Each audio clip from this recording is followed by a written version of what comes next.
friends, welcome back to my channel. Life as Tiff Knows It. I am Tiff or Tiffany, and yeah, welcome back. How are you doing today? I'm hoping you're having a great start to your day. I'm filming this on a Thursday morning, but maybe you are watching this at a different time of day. I know I usually watch a lot of YouTube videos in the evening time or the early morning, so I'm curious when you watch YouTube videos. Hopefully you're doing well. I am doing a whip and chat today. WIP stands for work in progress, just in case you aren't familiar with whip and chats. Today I am continuing to work on a project from the company DIY Moon Shop. And this is a piece called Doors of Moria. And it's by the author John Shannon, and it's a interpretation of a scene in Lord of the Rings. I believe the Fellowship of the Ring, which I believe is the first movie. My husband could tell you way more than me about this. This was, but per his request, I do this diamond painting, which I love to do diamond paintings for other people. So yeah, that's what I'm going to be working on today. And then typically with whip and chats, I'm pretty random. I like to just talk about what's on my mind, what's been happening in my life, all of those things. So last week I had a really long weekend where I had a bonus day of Friday off that I hadn't even realized that I would be receiving until relatively recently, and it was a pretty good day. It was a chance to get caught up on a couple of things.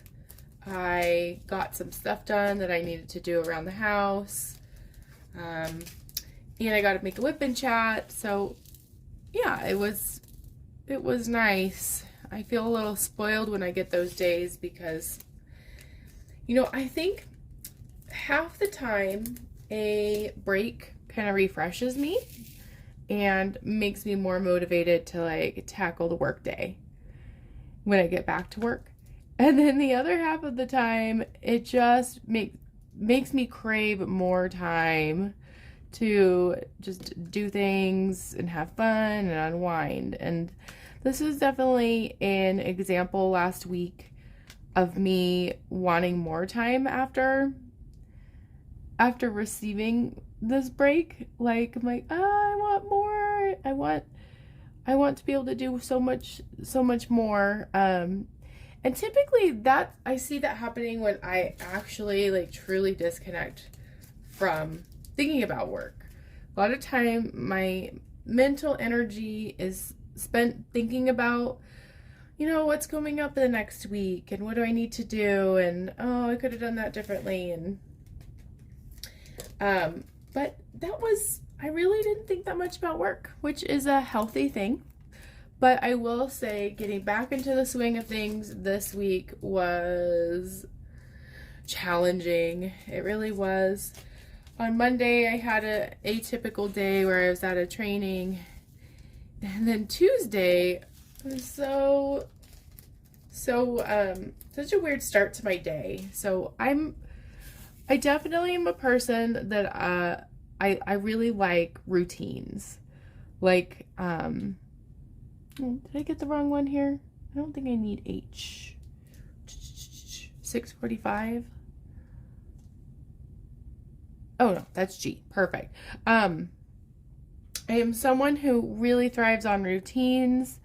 Like, I will build my routine and stick with it for the most part. Now, I will say I'm getting up later and later every morning just because I'm exhausted and I'm trying to recover from having what seems to be like chronic colds. Like, I still feel a little but I do like to stick with like a schedule in the morning because I feel I have complete control over my morning before the chaos begins. The chaos commences with, you know, my job and all of the duties of the day and cute, adorable little tornado toddler who, you know,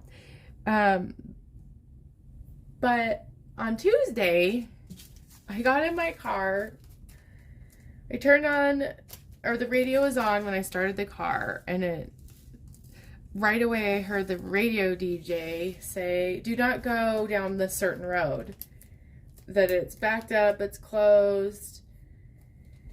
And this particular road I live right by. Like, it is like my straight shot to work. And I'm like, oh crap. Like, I can't even, like, I have to go at least like past that road to go get to other routes to work. And I had left a little bit early. Like, I usually leave pretty early to start my work day with the same premise. Like, I want to just kind of settle in. I want to make sure I have my ducks in a row, all this stuff. So I was leaving even earlier than I normally do for work. And I was like, well, crap.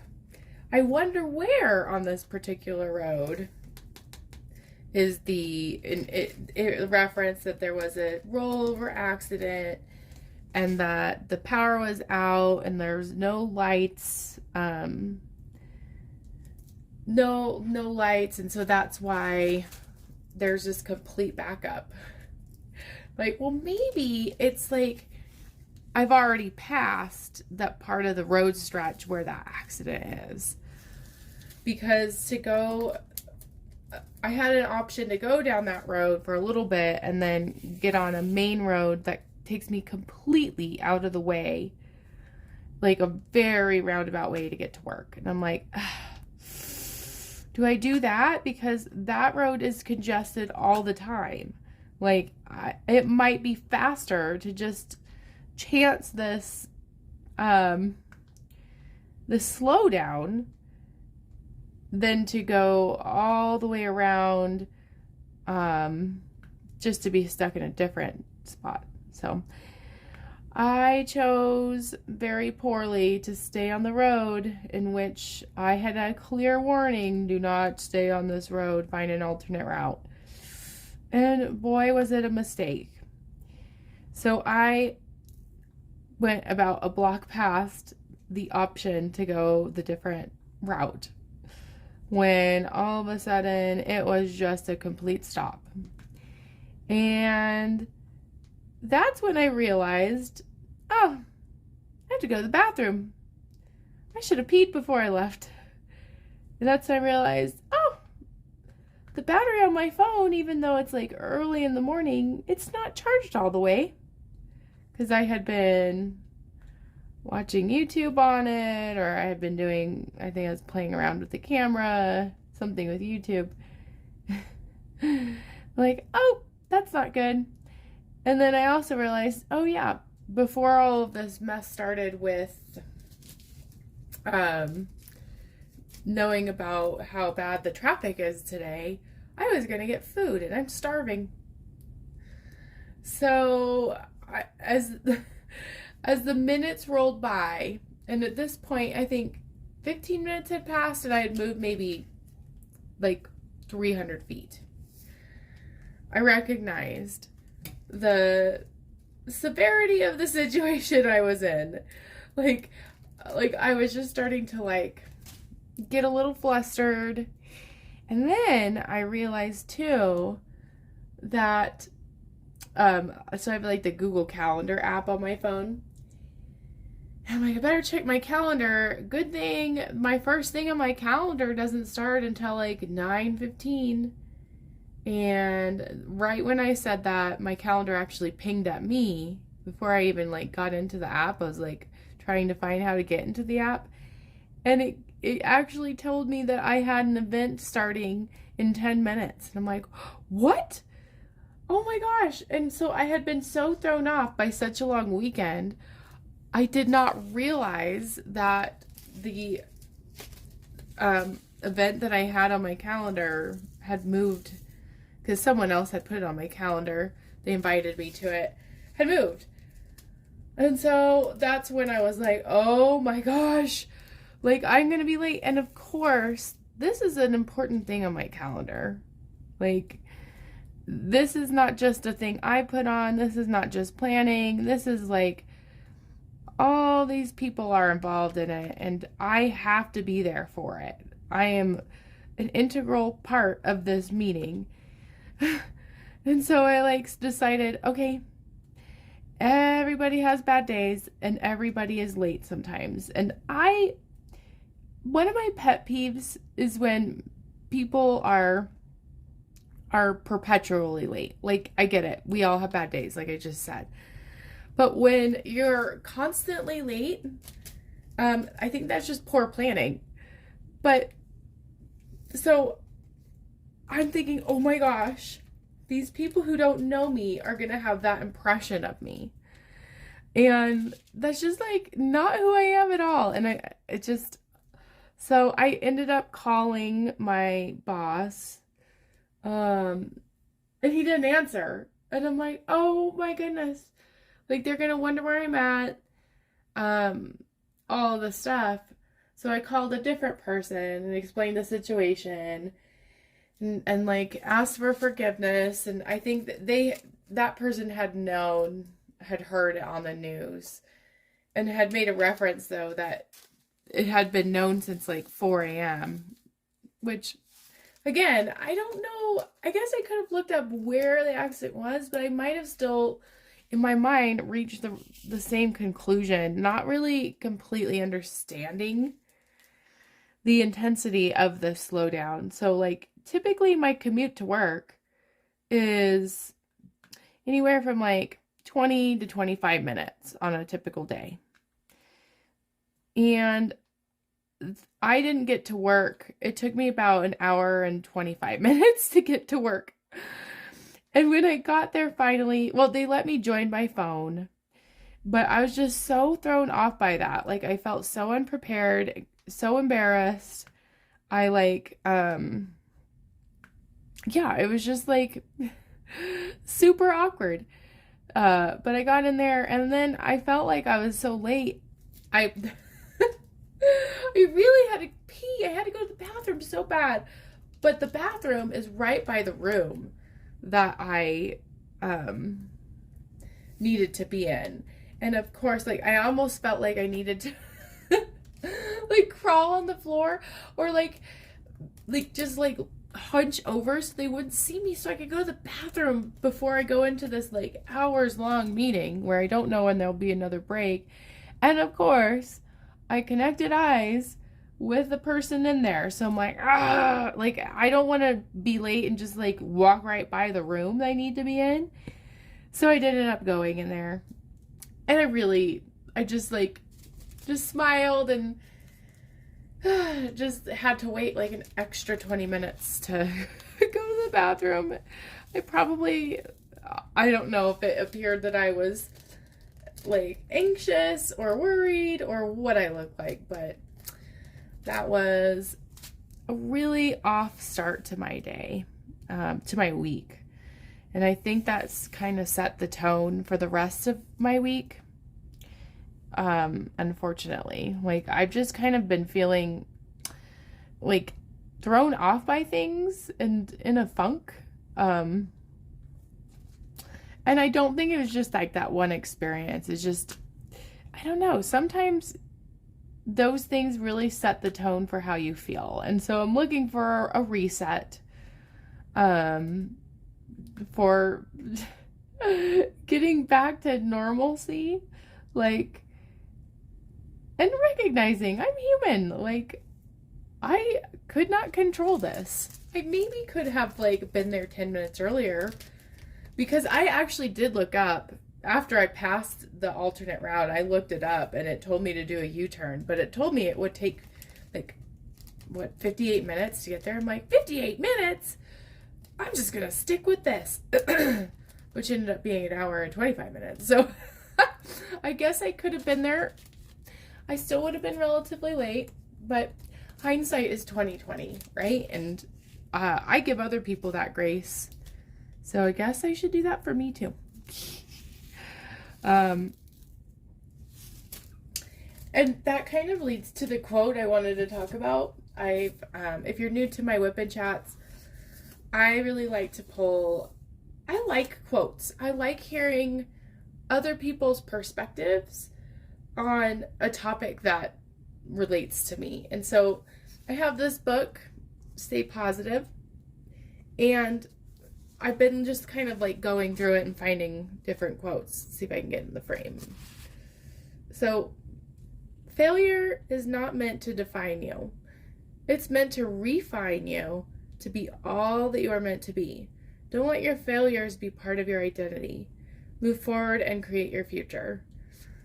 I love that quote because I have the tendency to hold on to those things that, like, I felt like on Tuesday after my long break, that was a failure start to the week. And I don't want to be defined by my failures.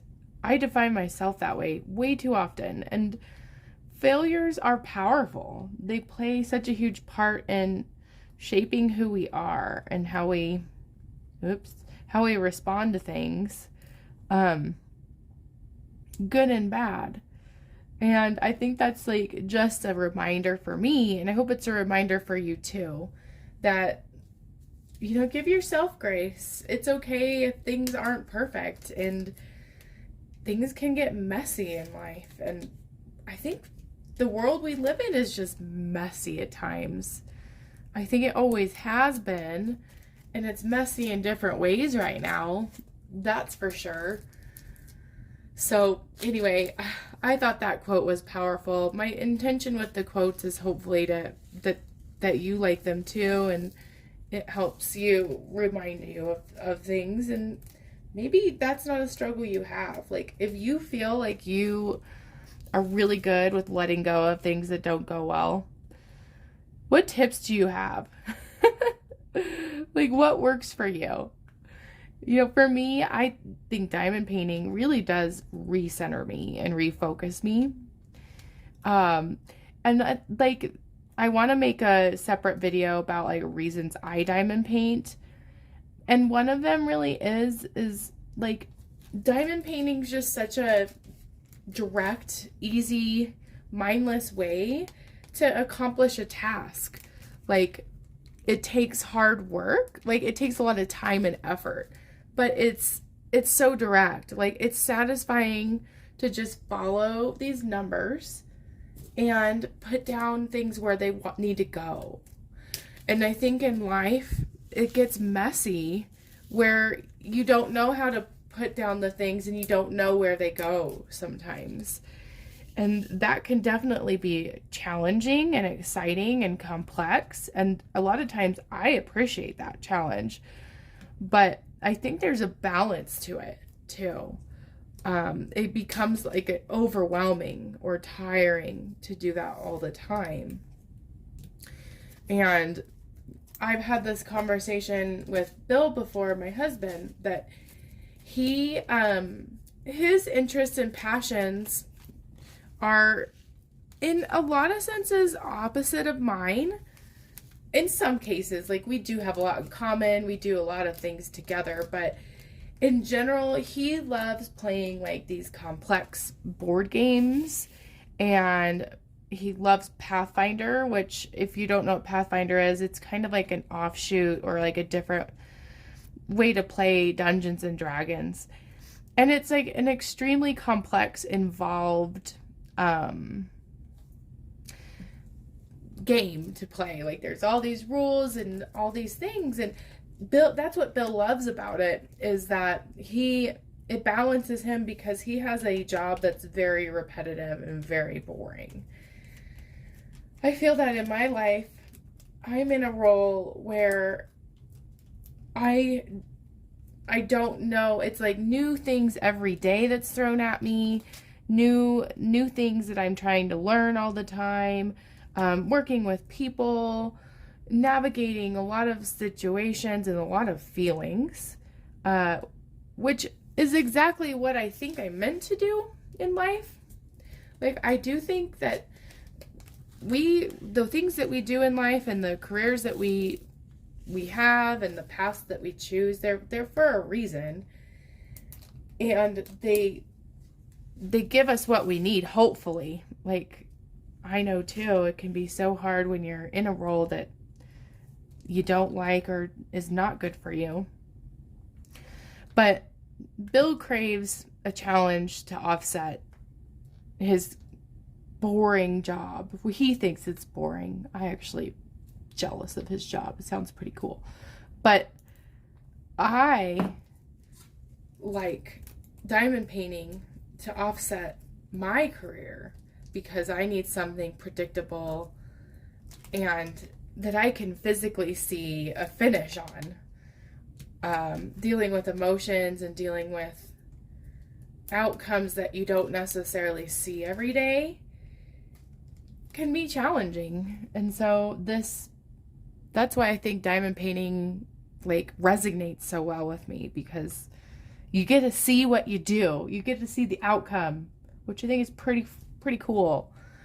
So more on that subject in a different video. I'm excited to make those videos. I always say I'm going to, and then I just kind of, time is limited currently. So that was kind of my work week. Back to kind of going about what happened this week. Last week, I'll tell you another driving story. The town that I grew up in, wait, which one am I doing? 839. Okay, P. The town that I grew up in and know really well is about an hour and 20 minutes away from where I live. Like, I've done the commute like probably over 100 times at this point, because my mom lives there, my dad lives there, my family's there, and I go there quite frequently to I break a niece, to go see her grandma, like all of those things. But I got so lost because of Google Maps. Like, Google Maps is a good app. And I think that there's been like an update recently. I know it looks different on my phone than it normally does. And sometimes when there's an update or just randomly, it will, like, Google Maps seems to forget my settings. Like, I have put on Google Maps that I don't want to take toll roads. Like, I want to avoid tolls because I personally, like, the commutes that I take, it wouldn't, like, the cost of the toll roads isn't worth it to me with the destination I'm going. Like, it might save me like 2 or 3 minutes, and toll roads just don't make sense with what I need them for. So I decided before I was going to Greeley for this occasion, and this was a different occasion, it was a serious occasion, I was going there for a funeral, that I wanted to stop and treat myself to breakfast, because I don't know when lunch will be, I don't know how long the service will be, all of those things. And so I went kind of out of my way of how I'd usually start my commute by going and getting a breakfast burrito, because breakfast burritos are awesome. And so I'm like, okay, I'm just gonna use Google Maps to direct me in what way would be best to save time. And at this point, I was like slated to be at the church I needed to be at about 40 minutes early. So I'm like, doesn't matter that much, but I just want to make sure I don't go on a route that's super congested. Trying to be a mindful planner. It backfired on me. There's a lot of things that backfire on me when I'm driving. And so it tells me to get on this road that I'm kind of familiar with. And then I start questioning, why is it taking me clear out here? This is weird. I've never gone this route before. It usually has me turn this way. And so it dawns on me, like, oh, shoot, I bet it's taking me on a toll road. Son of a gun. Like, I don't want to go on a toll road because there's so many ways to get there. And it's taking me out of the way of my destination to get on this damn toll road. Like, how frustrating. So,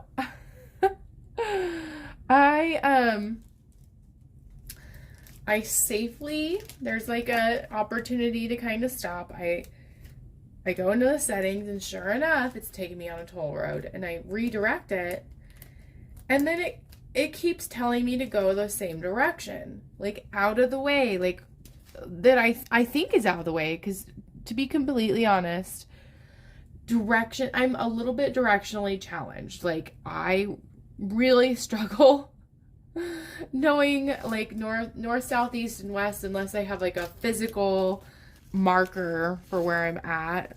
Like, the mountains typically are west of me, but I'm still get a little disoriented, but I'm pretty sure it's taking me east, and I shouldn't be going east. I should be going north. And so I just am like, okay, it's telling me I'm gonna get there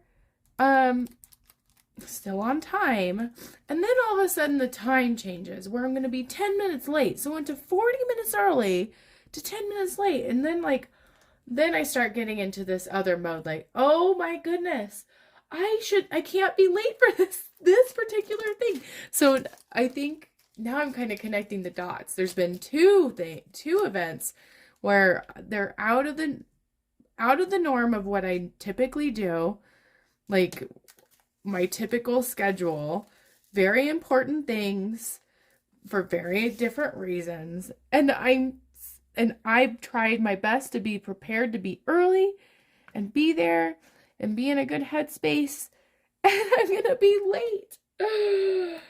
And so I'm like, oh my goodness. And so I'm thinking, do I need to go a different route? And it says, this is the best route to get you to your destination at blah, blah, blah. And so I'm like, okay, trust Google Maps, because at this point, because it's taking me so far out of where I know I'm at, I truly don't think I can navigate how to get to the place I need to go, because I have no idea where I am now, because it's taking me so far out of the way. And I think the situation just continued to worsen.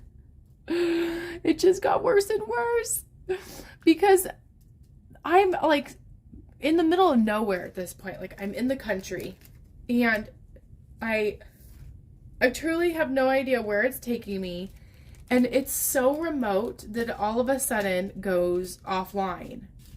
And I'm like, what the heck? Like, I can't even, like, there's no internet connection. I kind of am starting to, like, I wouldn't say panic, but I am anxious. I'm like, I don't know where I'm going. Google Maps is offline now. I'm stuck in the middle of nowhere. I think I'm going the direction it needs me to go, but I have no idea because Google Maps isn't updating. Like, it's just stuck on what it's been. I should have just trusted my my ability to get there and the routes that I know. Like, I should not have tried to, like, shave off a couple of minutes by using Google Maps, because it just so messed up everything. And I even called my mom, because my mom knows, like, back areas and things a little bit better than I do. And it just, I think she can hear that she was hearing how stressed I was. And it was more so because walking into a funeral late is it's just a little embarrassing. Like, and I'm sure in hindsight, like, there's so much going on in a funeral, no one probably would have noticed. Like, they're paying attention to the service. But I think my point of the most anxious feelings happened when all of a sudden I was stuck behind a USPS truck, and it said, "Welcome to Hudson, Colorado." I'm like, Hudson? I have no idea where Hudson is. where's Hudson? And then I'm going by this like library and the school, like I'm in this like slow down zone for a school. I'm like, I'm in the middle of a tiny town now. Like, why is it taking me this way? Like, I was thinking, is my settings off now that it's not taking me on a major highway? Like, why am I in the middle of Hudson, Colorado? Like, and anyway, like 5 minutes after that, it had guided me onto a more direct highway. And, long story short, I got there with about 5 minutes to spare due to some, I wasn't speeding, but I wasn't driving slow either. And so it all worked out. It's as if nothing happened. I went to the service. I did go to the bathroom then. That was smart of me. But yeah. So it's been interesting with driving lately. And Denise, my 3-year-old, has been saying the most hilarious things lately. She, her biggest thing lately has been, oops. See, this is why you use an X-Acto knife. Because now that this is not coming off the way it should. Her biggest thing lately has been just saying really technical things or getting really upset when she thinks I don't say things right. So I was having a conversation with her. I was gonna do this on Monday, and she kept counting, and it was bedtime. Actually, I'm just gonna work on this side here. It was bedtime, and she kept counting. I'm like, Denise, are you counting sheep? And then she gets really upset and says, no, mommy, I'm counting numbers. And I don't know why I thought that was just so funny. And I said, you're right, my mistake. You're counting numbers. And then her response was, everyone makes mistakes, mommy. And I said, yes, they do. So I thought, wow, she sure has a growth mindset.